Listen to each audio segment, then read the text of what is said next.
everyone, welcome to Hub and Spoke, a storytelling platform produced by the J. Hurt Hub for Innovation and Entrepreneurship at Davidson College. Through these conversations, we hope to inspire and connect the next generation of innovators and entrepreneurs leading lives of leadership and service. Hey everyone, welcome to the final episode of Season 2 of Hub and Spoke. I'm your host, Liz Brigham, the W. Spencer Mitchum Director of Innovation and Entrepreneurship at the J. Hurt Hub for Innovation and Entrepreneurship.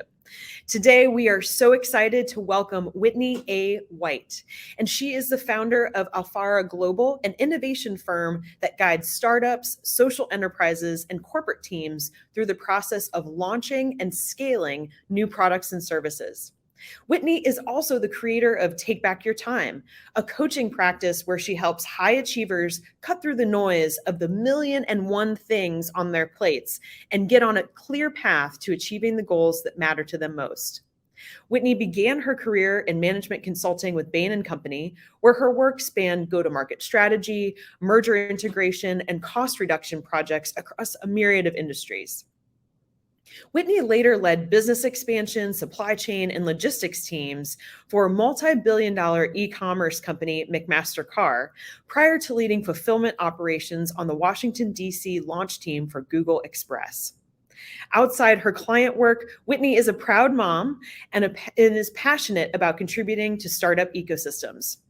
A graduate of Davidson College, Whitney is co-founder of the Emergence Scholarship of the Davidson Trust and founder of the Davidson College Tech Impact Fund, which provides paid experiential learning opportunities for women and students of color to intern supporting women and minority-owned businesses in critical areas related to tech. Her website is https://whitneyaWhite.com. We are so excited to have you here with us today, Whitney, and we're going to jump into learning more about your story. Welcome. Thank you so much for that intro, Liz, and thank you for having me. Absolutely. Well, as we like to start off all of our episodes, we're really interested in hearing more about your journey from Davidson until today. So can you talk especially about what were some of the major decision points that you made along your journey to get you to be a founder of two different institutions and ventures? Yeah, that's a really, really great question, because those decision points, when I think back on them now, they weren't ones that I necessarily thought would have led to here. Sometimes the decisions seem super, super big, or sometimes they seem small, and it's kind of impossible to know at that point. I came into Davidson thinking that I wanted to be an attorney. So I thought I wanted to be a lawyer. And it was only because Davidson is liberal arts. And I remember in those early weeks and different parts of orientation and everything, I heard so much about major in what it is that you're interested in. So major in whatever you enjoy, major in what you're interested in. And I started with a slate of classes, and I was in an anthropology class and fell in love. Absolutely loved it. It was a class with Dr. Fairley. And I remember thinking, wow, like, I want to major in this because I'm so engaged, I'm so interested, I'm so curious. I'd always been someone who was interested in different people and cultures. And because Davidson was liberal arts, I felt like I could study what I was passionate about, what I was interested in, and I didn't have to study a certain thing. So I majored in anthropology, and I thought, okay, I'm going to major in anthropology and I'm going to be a lawyer. Well, I also took advantage of the networks at Davidson and access to alumni. I started having conversations with alumni who were lawyers. I actually spent a couple afternoons, I think maybe it was, I don't know, some point during the week, I actually went and shadowed with an attorney or two. And I remember having really candid conversations where folks were saying, you know what, are you sure you want to be a lawyer? And I also spoke to some alumni who were lawyers and said, you don't want to do this.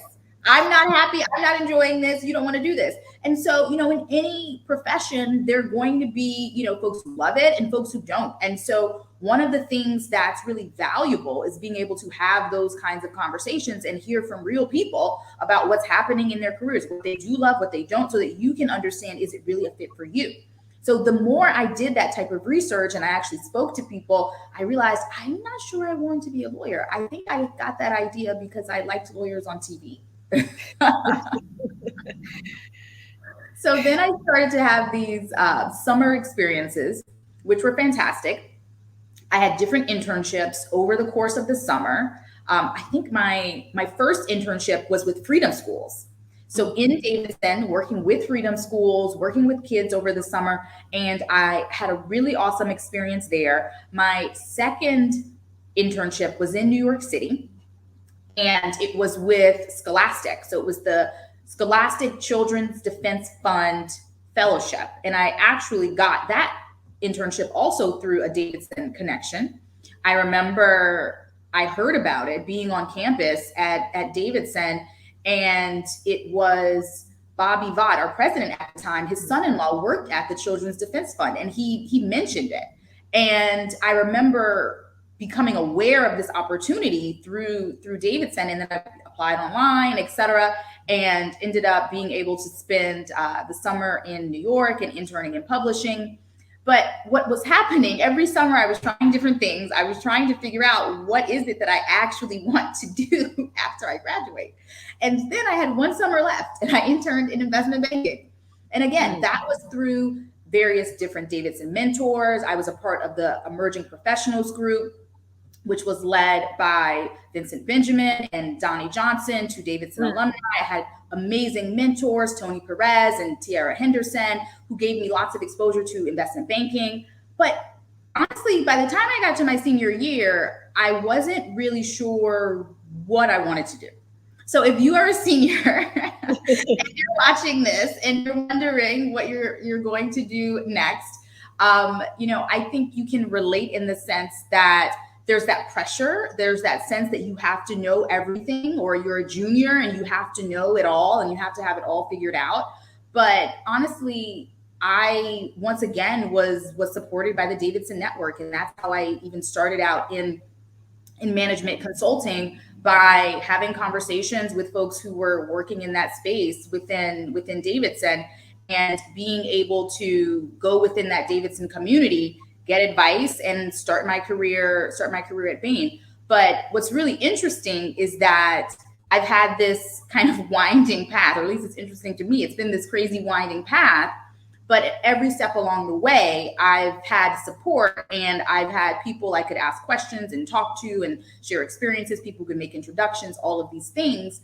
And yet I could do what I really wanted to do, and didn't feel like I had to do something that I wasn't genuinely interested in. And that's actually what brought me back to entrepreneurship. I started my first business in elementary school, and even though I've had lots of other experiences in my career, there's always been that drive, that passion to be an entrepreneur. And so I came back to entrepreneurship actually after working at Bain and after working at the City of Atlanta Mayor's office, and then working at McMaster Carr, and saying I wanted to start a business on the side. So it was a part of me that was always there. And yet I know that I'm a better entrepreneur because I've had such a diversity of experiences, and I've been able to explore. And that really started with so many explorations when I even started as a student at Davidson. That's great. Well, there's so many things that I want to dig into. One, shout out to the OGs, Vincent and Donnie and Tiara. I actually just saw Tiara this weekend, so very much appreciate that. Yeah. Well, and I love what you've said too about the importance of mentorship and friendship really along the way. And I find sometimes when I'm talking to students, whether it's in this role at the Hurt Hub or even prior to my returning, that there's some reticence to reach out to us, and maybe there's a little bit of fear or something. So maybe talk about like, how did you have that confidence just to say, hey, I'm going to reach out, I'm going to ask for help, I want to go shadow, I want to learn about what it really means to be a lawyer or investment banking or the other paths that you went down. What kind of recommendations might you have for students, or frankly others who are listening in, to one, obviously dig into the Davidson family, but also just in general how to approach mentorship? I love that question because it can be really nerve wracking. It can be really nerve wracking to think I'm going to reach out to this person who is so far ahead of me in their career and I'm going to ask them to spend time with me or talk to me. A few things really helped for me. One, Davidson told me I could. Okay, so that's the first thing. Two, I had folks as a part of the emerging professionals group, I had mentors who were helping me along the way. And then three, the actual experience I had when I would reach out. So if we go back to the first point, Davidson told me I could. I remember when I was applying to Davidson and I was going through the process and I was doing interviews, because I was super, super fortunate to be a Belk Scholar at Davidson, and that was an extensive application and selection process. And so I had all of these interviews along the way, and I was also interviewing Davidson. So if anyone is watching this and you're not at Davidson yet and you're deciding where you want to go to school, you absolutely are interviewing the schools. It's not a one-way choice. And so for me, one of the biggest things that Davidson emphasized was that, hey, we've got this really engaged, close-knit alumni community. And because we have that, you can reach out to alumni and network, and they support one another and they support students. So I believed Davidson. I said, hey, this is like a contract. I'm showing up as this person. I told you who I was. You have my transcripts, you have my test scores, you have my essays, you have me signing the honor code. You know who I am. And you told me who you are. And so I'm taking you at your word. And so I'm going to reach out to these people. So that was the first part, really. And then the second part was being in the emerging professionals group and having alumni on campus, seeing alumni say, hey, we want to be engaged with students. We want to support students. So being able to see that, and it wasn't only through the emerging professionals group, I also had just the absolute amazing opportunity through Davidson Women's Committee to go to a panel where there were women executives who were speaking about managing their corporate careers and also managing their personal lives. And it was through that I connected with Lynn Ford. And Lynn became not only a mentor, but a friend, and still is to this day. And so I actually had these organizations on campus that were helping me see and actually bringing alumni to campus who were saying, hey, we want to support students. And then the third piece is when I would actually reach out, the positive responses. If I reach out to someone and they would say, we don't want to talk to you, or they would ignore me, then maybe I would feel differently, right? But because I got the positive responses, that further encouraged me to say, hey, you can totally do this. Reach out. These folks want to be receptive and they want to be helpful. And I will actually say that it was beyond, oh, they're willing to talk to you. I think about another mentor, Todd Thompson, who went above and beyond when I was traveling to Taiwan, contacted people with his company there, helped me set up interviews for an ethnography I was doing.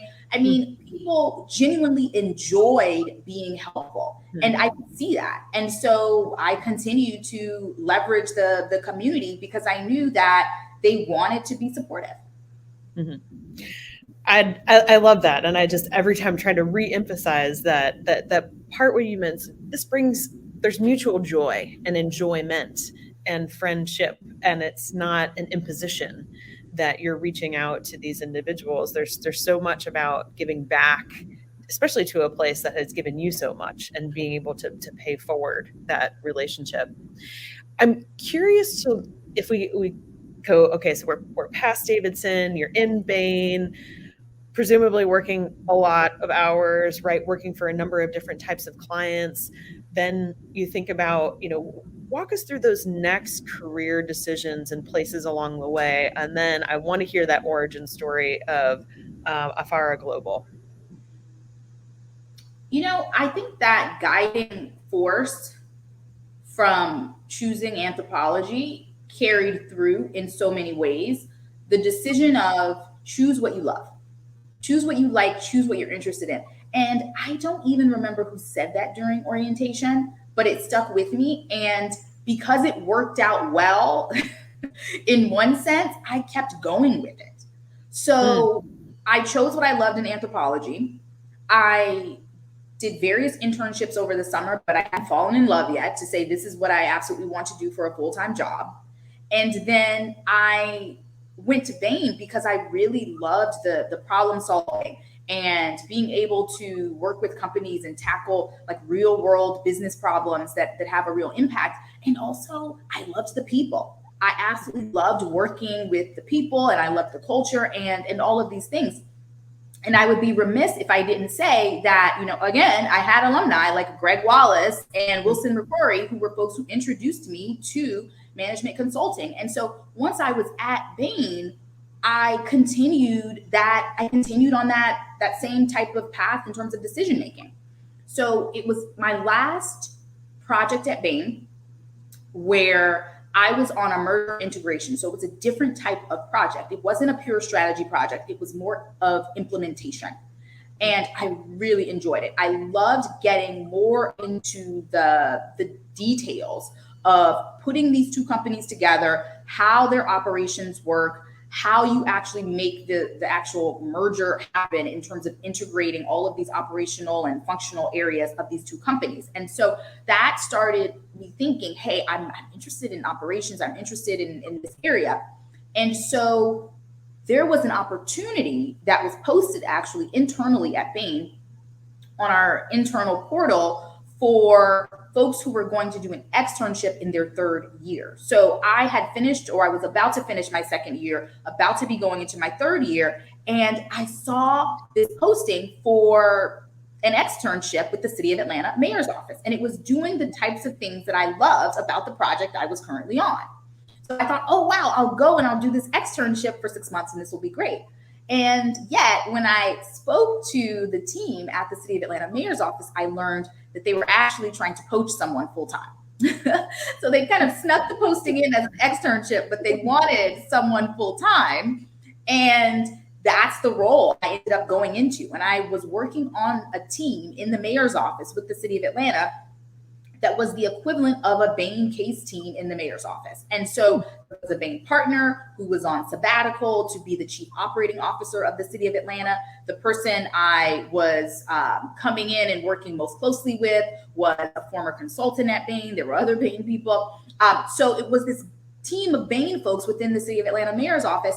And I had an amazing experience. I was able to really take everything that I learned at Bain and put it to practice in a different context, working with the department that did things like picked up your trash, filled the potholes, the water utility, those types of departments, the operating departments of the city, working with their commissioners to improve processes, improve performance, all of these things.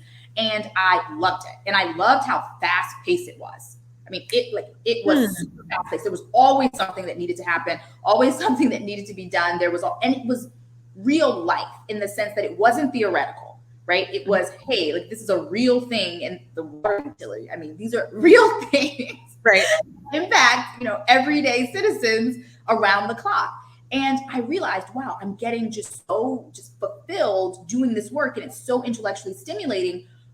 I want to be better and better at operations. And so that led me, again, following my passion, following what I enjoyed, that led me to McMaster-Carr, because I knew from just networking research that they had a reputation of being best in class in operations. And I said, I want to continue learning, and I want more of this type of operations experience, and I want to do it somewhere that's best in class. And I also decided I did want to go back to the private sector. I had an amazing experience in the public sector, but at heart, I was a business person and I wanted to be back in the private sector. So that's what led me to McMaster-Carr. And I will tell you, the transition even from Bain to the City of Atlanta's City of Atlanta Mayor's Office was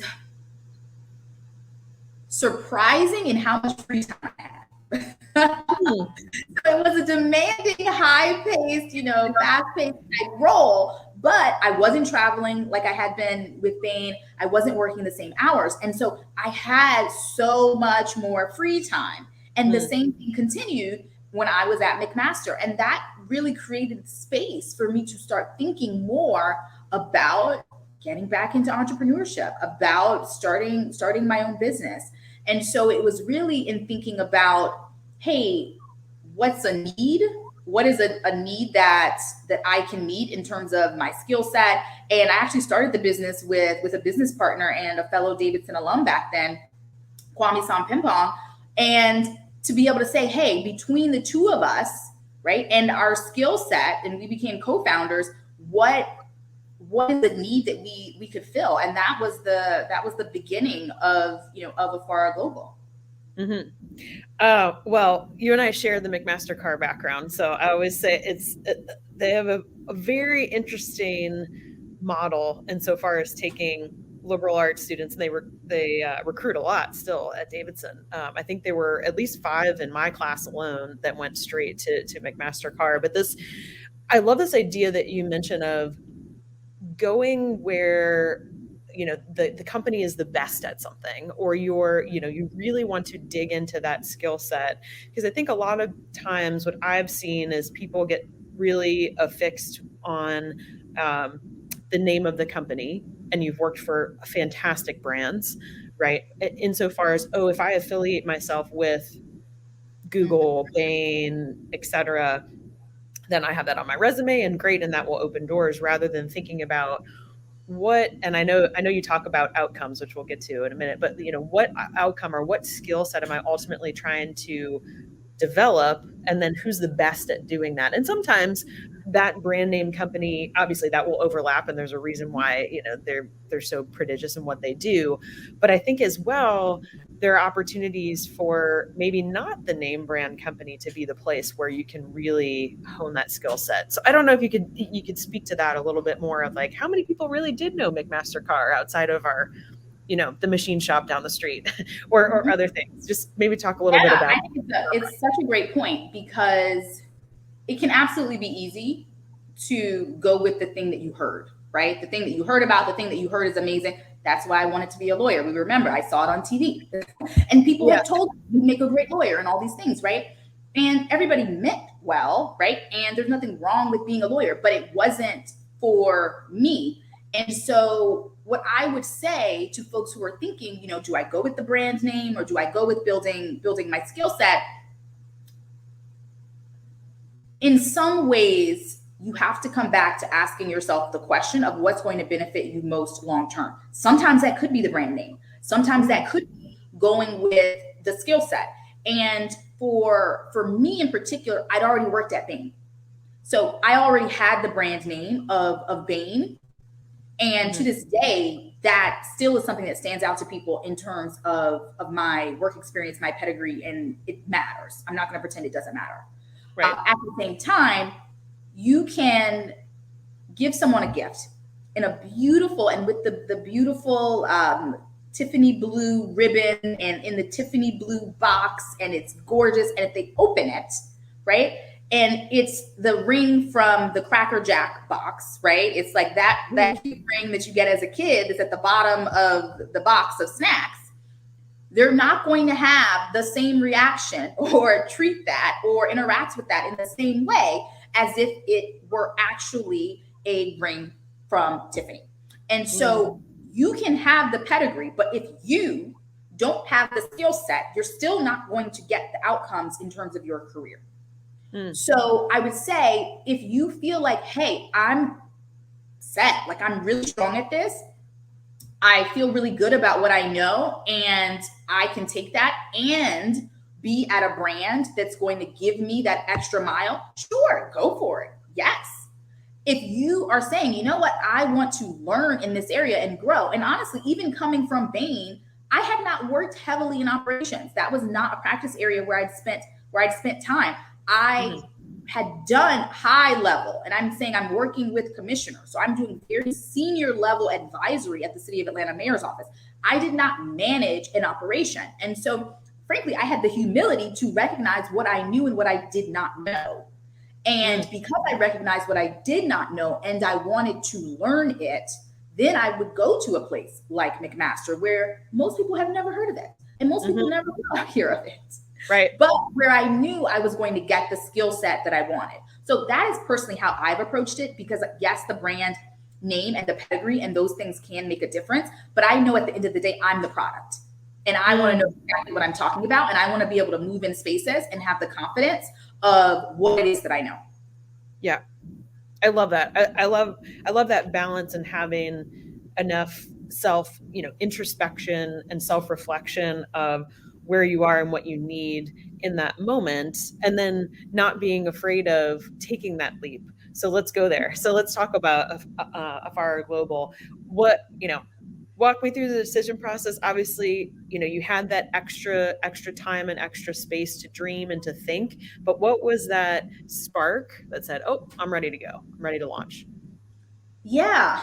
Honestly, I wouldn't say that in those first few years we'd launched. And I actually really like sharing this with folks who might be early in their journey as an entrepreneur or even thinking about being an entrepreneur, because it really was more like a hobby in those first couple of years. Because I had this full-time job, I was working on it on the side, I had this business partner. Our vision was to connect US businesses with opportunities on the African continent and use our skills in terms of strategy, in terms of analysis, in terms of relationship building, to be able to make those partnerships that are going to be mutually beneficial from a business standpoint. So it was something where I was invested, but I still had this full-time job. And it wasn't really until I made the decision to go full time in that business, which was in 2013, that things really shifted. So if I think about, if there was a launch, it was really in 2013 when I made the decision to go all in. And everything changed, because for the first 2 years, I had been working on it while I had this full-time job. I had a lot of other things that were happening in my life, and it was kind of, slowly moving along. But it wasn't making money. I lost money those first 2 years. And, I know people say businesses often lose money. There's a lot of data on that, et cetera. But I am not a believer that your business has to lose money out the gate. I am not a believer in that. I use a lot of rapid experimentation, lean startup methodology, all of those things. But I wasn't using those methodologies back then. So I think this is also a reminder of being in the mindset of constantly learning. So the first 2 years of that business, it was failing. And when I shifted in 2013 to focus on that business full time, within 6 months, it was profitable. And there were some things that were different. That's when I started to be much more ingrained in terms of using that rapid experimentation, lean startup methodology, being very data driven, being very driven by the customer, constantly doing customer discovery, and totally shifted the business and turned it into an innovation firm. Basically, I took what it was that saved my business, and since then have used it to launch and scale other products, services, and businesses for other people. I love that. And the piece about focus. I'm also curious to learn more about, lean startup. Obviously there's the book, the initial book, there's all sorts of things online, agile methodologies kind of hinted at as well. Where did you learn that? Did that come about? Was that again part of your on the side, or where did it come about? That question. I can barely wait for you to finish because I love it so much. I love it so much. Okay, so I remember being here in DC, and this was when I had started to focus full time on that business, on Afar Global. And I talked to a friend here who was doing lean startup work as a part of an accelerator. And they said, oh, you'll find this really interesting. And I started to read the book. And I said, this is just anthropology. Like, what is this? Oh, you listen to the customer. You start with the customer. Oh, okay. Like, I mean, honestly, like that's what I thought. That's what I thought. Yeah. That's what I thought. And so I was like, what is this? And I went through the frameworks and the methodology, and I was like, oh my gosh. I'm like, I get it. Like, you have to be able to package things in a way that people understand. And there's value in that, right? Like, as someone who runs programs in my coaching practice that have frameworks and things that people can remember and terminology, it's really important from the standpoint of people simply being able to understand what you're talking about, remember it, share it, etc. But when I first was exposed to it, I realized, oh, in some ways, this is simply me using everything that I already know from studying anthropology at Davidson so that I'm not doing random things. And instead, I'm basing how I approach my business in the reality of actual customers, actual pain points, and what the data says. And I'm making adjustments based on that. So we can use lots of fancy terms, but at its most basic, that's what it's about. And I said, oh my goodness, this makes total sense. And I can totally do this with other companies. And I also love data. I mean, that's one of the big things I got from my experience working at Bain. I mean, I love data. I want to see the data. I want to see what the data says. I don't want to hear how you feel. If you're in the business, I don't want to hear how you feel. I want to see what the data says, and I want to hear from the customer. I want to talk to the customer. And so really for me, it was amazing to be able to combine what I'd studied in terms of anthropology, my experiences with Bain, and that real world operational experience from a place like McMaster, and also from the city of Atlanta, in an approach that was codified so that people could actually go Google it and know what I was talking about. Yeah. I love all those things coming together too. I have a tagline that I've used in my career: empathy is currency. I actually had a team emblazon it on a piece of wood that sits on my desk.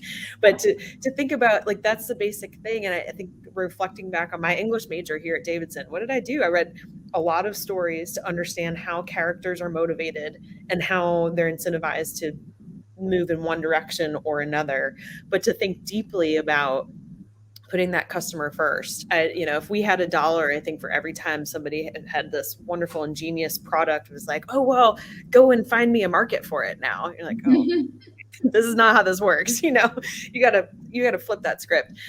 But as we're kind of wrapping up here, I know we could probably go on for hours and hours, and I'm looking forward to our next conversation already. But how do you think about, the business that you've built, say, over almost the last 10 years now? What are some of the most important, fulfilling aspects of that, working with all of these different companies and helping those entrepreneurs? What are some of those important nuggets that you want to share with our audience about the trends or the data that you've seen in working with these customers? That's such a great question.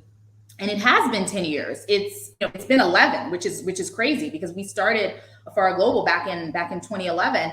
And I will say that it was actually through my coaching practice and the creation of Take Back Your Time that I codified a huge thread that I've seen over the years. And the big piece that I will say for any founders, entrepreneurs, would-be founders, students out there, is you got to work on you. If you want to be the kind of leader who runs a successful business and doesn't drive yourself crazy, you have to make sure that you are working on you. Because what I've seen over the years was that there would be these amazing visionary leaders who had incredible ideas, incredible visions, not only for what they could do in their companies, but for the kind of impact they could have in the world. But day to day, they were pulled in so many different directions, between everything on their to-do list, all the ideas in their head, everything that they were trying to do just to eat and work out and sleep, that they were overwhelmed. And often they were drowning. And because they were drowning personally, they weren't able to live up to their full potential, regardless of how it looked on the outside to people. They were not able to truly live up to their full potential. And so a big thing that I will leave with you, with any founders, entrepreneurs, would-be founders, students, corporate professionals, anyone, is that truly, if you want to maximize your potential, if you want to maximize how you show up and the impact that you have, you've got to make sure that you're also taking care of yourself and achieving what that type of balance is that you need for your own life. And that is what inspired me to create Take Back Your Time.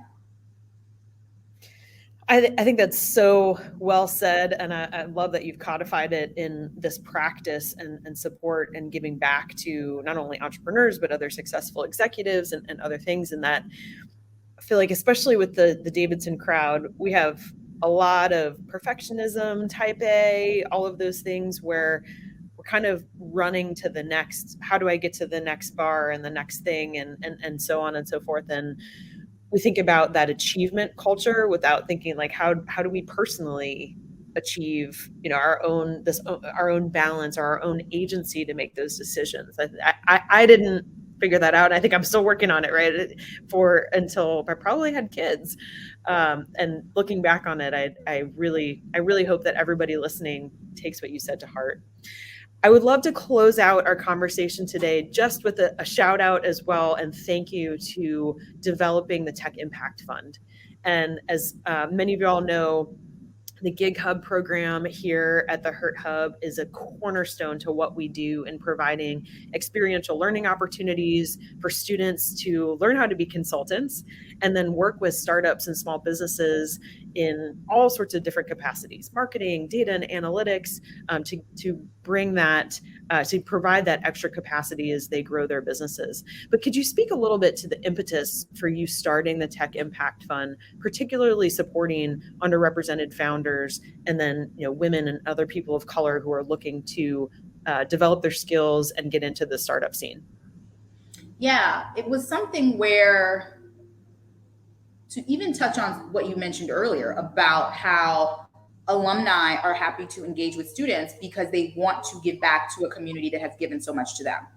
And for me, as I have been more and more successful in my life, and I don't measure that by other people's measure, I measure that based on me saying the things that I wanted and then making them happen.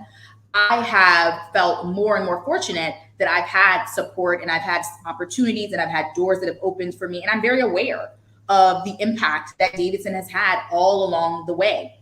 And so, especially during the pandemic, one of the things that I saw, and there's lots of data that was out there about this at the time, was how there was such a gap in terms of minority-owned businesses, women-owned businesses, in terms of them getting funding from different government funds that are becoming available, in terms of them really struggling to stay open, to keep doors open.